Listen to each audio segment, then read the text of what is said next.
Bonjour, bonsoir, chers toutes, chers tous, bienvenue dans cette nouvelle émission. Aujourd'hui, nous allons aborder qui était le ministre Romiade Wadani dans sa vie antérieure. Je vais vous expliquer d'abord ma démarche. Toute personne qui envisage, quel que soit le camp, d'accéder aux magistratures suprêmes se doit d'être dépouillé. Oui. Le moment où le peuple se fait, voilà, et s'extasie de l'inconnu, je pense que il est dans un vrai pays vaudou. Ce moment devait être révolu. Oui. Ce moment devait être révolu. Donc, nous, voici notre manière d'aider l'État, d'aider le pays, d'aider le continent africain à savoir qui veut les diriger et de quel horizon énergétique ils sont. Sincèrement, je vous ai dit hier une chose que j'aimerais répéter. Le passé est souvent têtu. Et lorsque vous êtes confronté aux ignorants, le passé devient coriace, le passé devient sauvage. Si c'est des ignorants qui doivent en fait dérouler l'histoire dans le temps, le passé a toutes les raisons d'être 1000 fois encore têtu. C'est comme la nature trouve toujours le moyen de nous répéter une vérité. Rien n'est nouveau sous le soleil. Il n'y a pas cette chose-là que vous pouvez faire aujourd'hui en bien ou en mal, que la mémoire du soleil n'avait pas retenu dans ses entrailles en souvenir. Sincèrement, j'ai travaillé à découvrir qui était le ministre Romiade Wadani dans son incarnation antérieure. J'ai découvert des choses. Sincèrement, honnêtement, je ne suis pas là pour faire plaisir ou pour ne pas faire plaisir à qui que ce soit. Je suis là, en fait, pour dire la vérité des oracles. Vous pouvez truquer les lois humaines, mais en fait, la configuration providentielle ou de la providence ne peut pas être truquée. C'est vrai qu'il y a de ces pseudo-divins ou occultistes qui s'emploient à vouloir truquer la vérité des oracles, mais ce n'est pas sans conséquence. Nous avons prêté le serment de dire la vérité. Si c'est trop facile à chacun de dire ce qu'il veut, ce n'est pas non plus très facile d'aller dans les profondeurs et d'aller ressortir la lumière des événements. Ou la lumière afin de clarifier les événements. Avant de commencer, je tiens à vous rappeler vos devoirs. Vos devoirs, c'est de vous abonner. Vos devoirs, c'est de liker la vidéo. Vos devoirs, c'est de partager la vidéo. Dans le visage de la nature, ou au visage de la nature, tous les êtres humains sont égaux. Et que l'une n'est plus mieux que l'autre. L'une n'est plus, en fait, mieux positionnée que l'autre.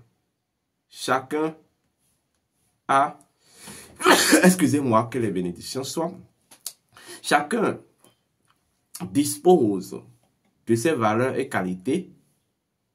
C'est de la même manière que chacun dispose de ses, en fait, incapacités.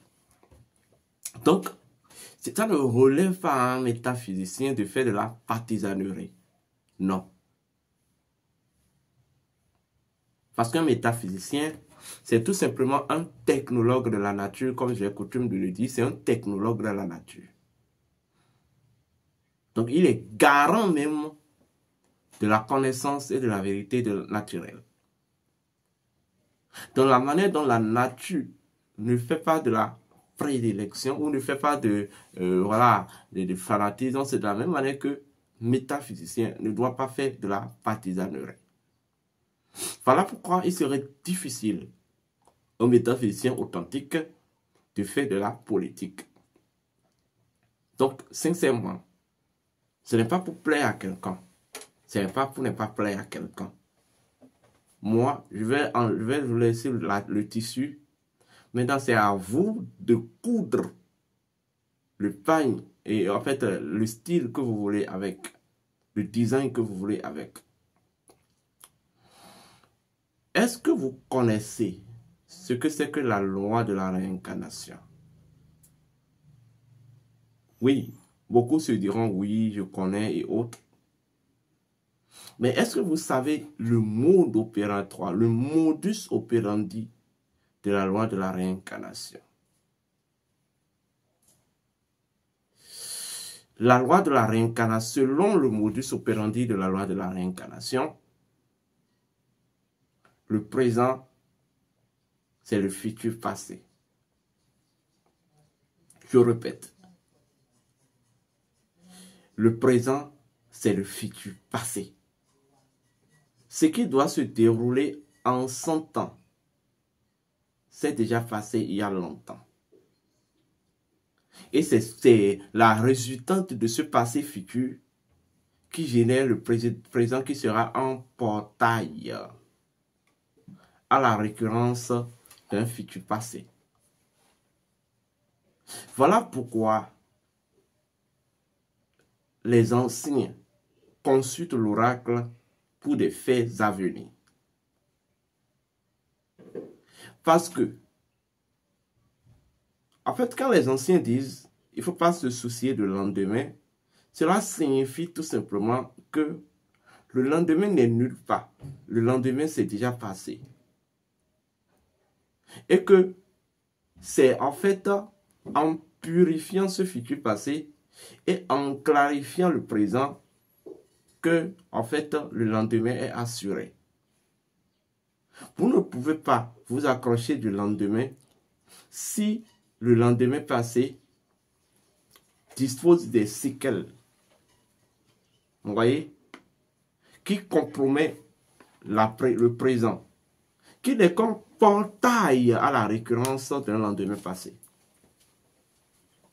Vous ne pouvez pas, en fait, contrôler le futur si du présent, vous n'arrivez pas à remonter dans le passé afin de ressortir les causes et le pourquoi de votre présent.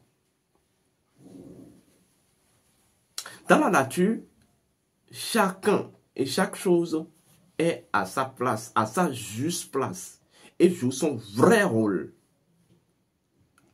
Rien n'est anodin dans la nature. En fait, rien n'est en fait au hasard dans la nature. C'est vrai que les politiciens ont tendance à croire cette illusion. Mais rien n'est absolument anodin dans la nature. Tout est à sa juste place. Tout sur une chronologie, une programmation précise. Qu'il vous souvient que dans l'une de mes vidéos précédentes, je vous ai parlé de la dynastie Tchatcha de Souza, qui a commencé par Félix, dont le premier chef dynastique était Francisco Félix de Souza, qui est considéré comme le premier Tchatcha. Et qu'il y avait un pacte de sang entre Francisco Félix Tchatcha de Souza, Francisco Félix de Souza, le premier Tchatcha, et le roi Guézo. Et à cause de ce pacte, il y a eu infiltration d'un sang étranger dans le sang royal. Ceci a généré ce qu'on va appeler un trouble dans la succession. Ceci va générer des troubles de succession. Et en fait, c'est cette trouble de succession qui a eu lieu après intrusion d'un sang étranger, ce qui est une loi très sacrée que les royaumes respectaient, n'importe quel sang ne doit pas se mélanger avec le sang royal. Donc, étant donné que ça a eu lieu, c'est ça qui a fait que, en 2016, de facto, le président Patrice Talon devait venir au pouvoir en tant que la réincarnation de Francisco Félix de Souza. Mais étant donné que dans la lignée royale antérieure et dans les successions royaux, dans les successions, il n'avait pas encore sa place. Il lui faut maintenant trouver le parrainage d'une récurrence dynamique afin pour son régime. Donc, la récurrence dynamique qui va lui servir maintenant de pilier, de soutènement sur son positionnement dans la succession des régimes sera maintenant la liée, en fait, la dynastie qui succède à la dynastie de Guizot. Il s'agit de la dynastie Glélé. Vous comprenez? Ce n'est pas pour rien qu'en 2016, en fait, le président Sébastien Ajavon était obligé de supporter le président Patrice Talon. C'est un transfert de pouvoir qui a eu lieu. C'est ça que je vous dis. Il ne s'agit pas de dire qu'on a de l'argent et qu'on a du pouvoir politique, qu'on a ci, on a ça. Il s'agit d'avoir la connaissance pour vous permettre de savoir le fond et le pourquoi de ce que vous faites. Vous voyez ce qu'ils ont fait parmi les gens, et c'est mon frère, ils l'ont fait à des visées politiques, mais pourtant ça a des connotations intérieures et profondes qui relèvent même des vies antérieures. À partir du moment où il y a eu transfert, vous voyez, bien signé de la réincarnation actuelle du roi Glélé à la réincarnation actuelle du roi de Francisco Félix de Souza. Ceci donne à ce dernier un pouvoir qui fait que il peut décider de la succession, de la succession et de sa lignée dynastique en réincarnation sur le trône présidentiel ou pas. Donc, l'erreur a eu lieu depuis 2016. C'est ça, en fait, la chose. En fait, à partir du moment où il y a déjà une brèche ouverte dans la lignée des sangs royaux, à partir de la réincarnation de Félix de Souza en tant que président de la République, à partir de ce moment,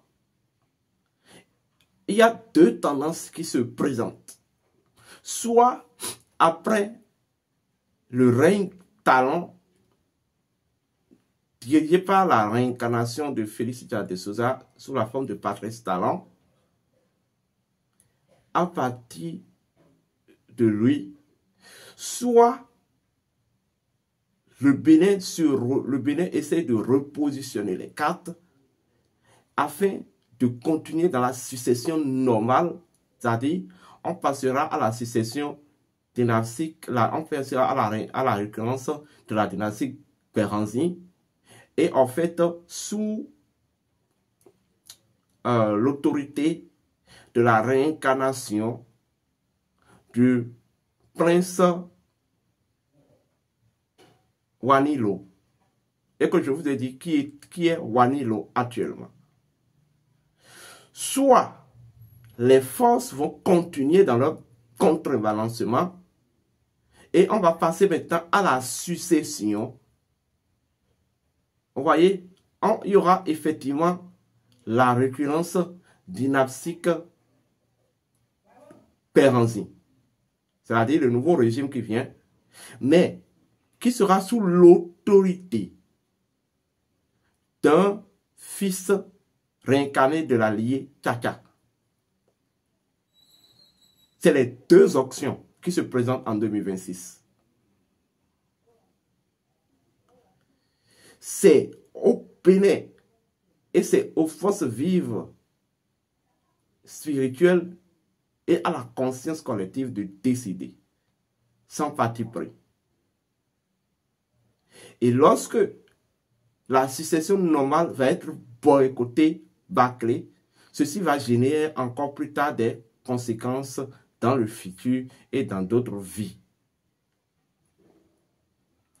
Donc, ce qui est en train de vouloir se passer, nous sommes en face d'un croisement. D'une part, la réincarnation du prince Wanilo à qui revient le pouvoir de Béranzin et qui doit normalement succéder à Félix Tchatcha de Souza sous la forme de sa réincarnation du président Patrice Talon, soit les contrebalancements entitaires continus et au lieu qu'il y ait alternance, vous voyez, il y a alternance, il y aura maintenant continuité de la dynastie, dans la succession de la dynastie Tchatcha de Souza. Dans la dynastie Tchatcha. Donc la dynastie Tchatcha risque de continuer, toujours dans la lignée des successions du sang royal. C'est ce que j'aimerais vous expliquer. Et si ça commence comme ça,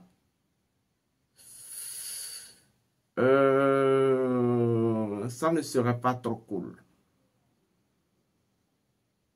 À moins que on repositionne les choses. Lorsque nous avons fouillé, nous avons constaté que le ministre Romiad Wadaim est la réincarnation actuelle du deuxième Tchatcha. Celui qui a succédé directement à Francisco Félix de Souza comme premier Tchatcha. Il s'agit de Isidoro de Souza. Romiad Wadaim est la réincarnation actuelle du Miton Tchatcha II en la personne de Isidoro de Souza. Donc, ce qui va se passer, il y aura tout simplement une continuité de la dynastie Tchatcha plutôt. Vous comprenez? Mais en réalité, c'est à partir de l'histoire, c'est à partir du troisième Tchatcha qu'on a commencé par ressentir le non-impact de l'image du premier Tchatcha. Donc, au niveau du deuxième Tchatcha, le deuxième Tchatcha n'était pas trop connu. Donc, ce qui est en train de se passer, en 2026, c'est toujours l'énergie réincarnée du premier Tchatcha qui va continuer, mais sous l'autorité de la réincarnation, ou bien sous la couverture, vous voyez, de la réincarnation du deuxième Tchatcha. Vous comprenez ce que je suis en train de dire par là? Apparemment, vous venez maintenant, il faut faire attention quand on veut parler. Donc, vous savez ce que je suis en train de dire par là. Moi, je n'ai pas absolument de point de vue dedans. Non, je ne suis ni contre ni pour. Mais je vous apporte l'information. Deuxième information essentielle que j'aimerais vous apporter et qui, en fait, reclarifie toutes les choses, c'est que normalement, la dynastie Glélé devait faire la récurrence de la dynastie Glélé devait durer 17 ans. Bon, Je n'avais pas voulu le dire, mais je suis obligé de vous le dire. Devait durer normalement 17 ans. Vous voyez? Et étant donné que ce qui fait le point de repère, c'est 2016.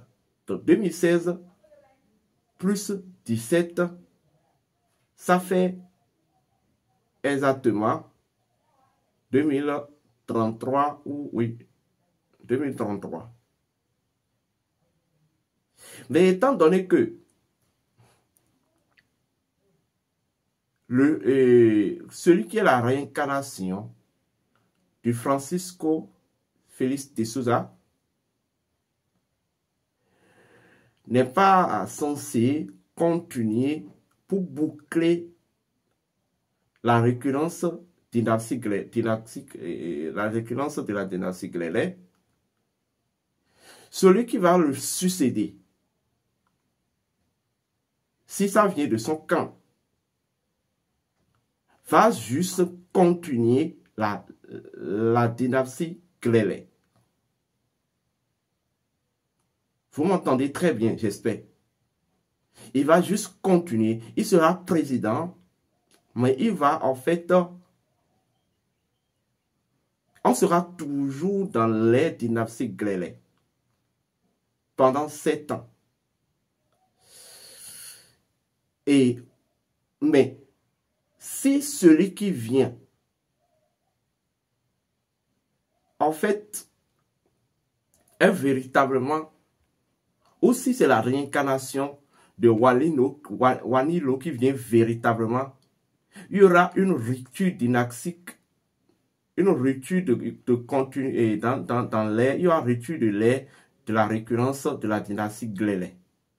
Et on va passer en même temps à la récurrence de la dynastie Pérenzi. Oui, sous l'autorité de la réincarnation de Wanilo, du prince Wanilo. Donc, ces deux options. Si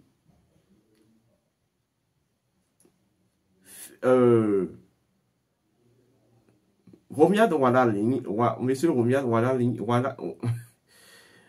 Wadayi vient au pouvoir, il sera juste la continuité de l'ère dynastique Glélé pendant encore 7 ans. Mais en tant que réincarnation du premier garçon de Francisco Félix de Souza. Donc, en tant que réincarnation de Isidoro de Souza. Deuxième Tchacha. Et ça, c'est mieux comprenez. Donc, tous les défauts et qualités qu'on connaît à la dynastie Glélé, c'est la même chose qui va continuer. Ni plus ni moins. Ni ancien, ni nouveau. Vous comprenez? Mais s'il arrivait que c'est plutôt le prince, parce que je ne voudrais pas qu'on fasse d'amalgame avec mes propos, voilà pourquoi je répète. S'il arrivait que c'est la réincarnation du prince Wanilo qui prend le pouvoir en 2026, il y aura directement interruption de la récurrence de l'ère dynastique Glélé. Et on va passer en même temps à la récurrence de l'ère dynastique Pérenzi. J'espère que c'est assez clair. Voilà. Donc, ce qui va se passer, il y aura la transition des forces vives, spirituelles et matérielles qui risquent de continuer. puisque le Bénin a commencé cette transition depuis 2016. Mais si c'est le deuxième Tchatcha qui prend le pouvoir en 2026, il y aura une continuité encore pendant 7 ans encore, avant qu'on passe réellement dans un portail énergétique pour un nouveau cycle. J'espère que c'est assez clair. Parce que ce que j'ai vu dans le monde intérieur, j'ai vu un trône. Et sur le trône, on m'a présenté une photo collée, en fait, au niveau de l'accordoir, ou bien au niveau de la pose du trône, la photo de Francisco Félix de Souza. Et puis, après, je trouve Romiad Wadaye, qui est assis maintenant sur le trône, adossé à l'image de Félix Francisco de Souza. Et j'ai entendu une voix qui dit, Romiad Wadaye est la réincarnation du deuxième Tchatcha. Sous la récurrence de l'ère de la dynastie Glélé. Et ça, si vous me comprenez. Et la deuxième partie, je me suis retrouvé dans un espace. Et dans cet espace-là, il y a un tourbillon, il y a une tempête. Et c'est comme si, dans la tempête, je voyais dans la tempête, en fait, dans la tempête, c'est comme, j'entendais en fait la voix du président Patrice Talon qui traversait la tempête et qui tourbillonnait dans la tempête. J'ai cherché à comprendre, on me dit, il sera tout simplement sous l'aura de son successeur. Il sera sous l'aura de son successeur. Mais il y a une information très cruciale qu'on m'a encore donnée, que je ne vais pas dire ici, mais si l'intéressé veut savoir, il peut me contacter pour savoir. Parce que il y aura quelque chose s'il venait au pouvoir, s'il arrivait à venir au pouvoir, s'il parvenait à venir au pouvoir, il y aura quelque chose de troublant qui risque de se produire et qui ne sera pas ni bon pour lui, ni bon pour certaines choses. Et ça, si vous me comprenez. Donc, je répète une troisième fois ou une quatrième fois, Romiad Wadaye est la réincarnation actuelle du deuxième Tchatcha, Isidoro Félix de Souza. Isidoro Félix de Souza. Donc, si ça validait, on risque de continuer dans la succession des liés Tchatcha. Si ça se validait. Et ça, si vous me comprenez. Donc, là maintenant, il y a deux horizons qui se présentent au Bénin. Soit la liée Tchatcha continue, soit la succession normale du sang royal continue par la récurrence de la dynastie Béranzin portée sous l'autorité de la réincarnation du prince Wanilo. Voilà. J'espère que c'est assez clair. Donc, il ne s'agit pas de venir dire ah, telle personne est bon, telle personne n'est pas bon. La plupart d'entre eux ne savent pas qui ils étaient dans leur vie antérieure. Et si vous voulez faire de la politique en Afrique, allez dans les bois sacrés. Allez savoir qui vous étiez dans votre vie antérieure et qu'est-ce qui fait que vous vous retrouvez actuellement dans cette position précise. Et quel est votre rôle et en quoi le passé forge votre rôle actuel du présent. Oui.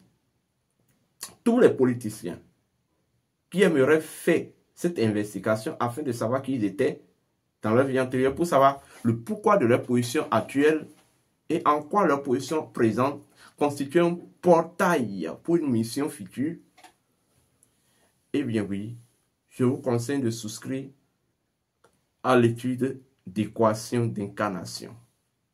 Oui.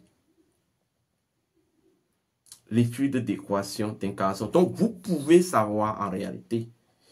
Ici, c'est pas que vous nous contactez au 00229 01 68 53 96 60 ou 00229 01 66 26 34 56 et vous payez, bon, l'inscription est à 33 000 francs, vous payez les 33 000 francs, vous nous envoyez votre nom, prénom, date de naissance et on vous ressort votre document d'équation d'incarnation. Eh bien oui, c'est ça.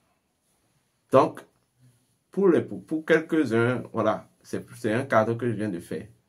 Exemple, puisque j'ai eu les informations claires et nettes que l'intéressé dont je parle ou les intéressés dont je parle, en fait, n'en savaient peut-être rien de cela. Donc, c'est un cadre que je vous fais. Voilà.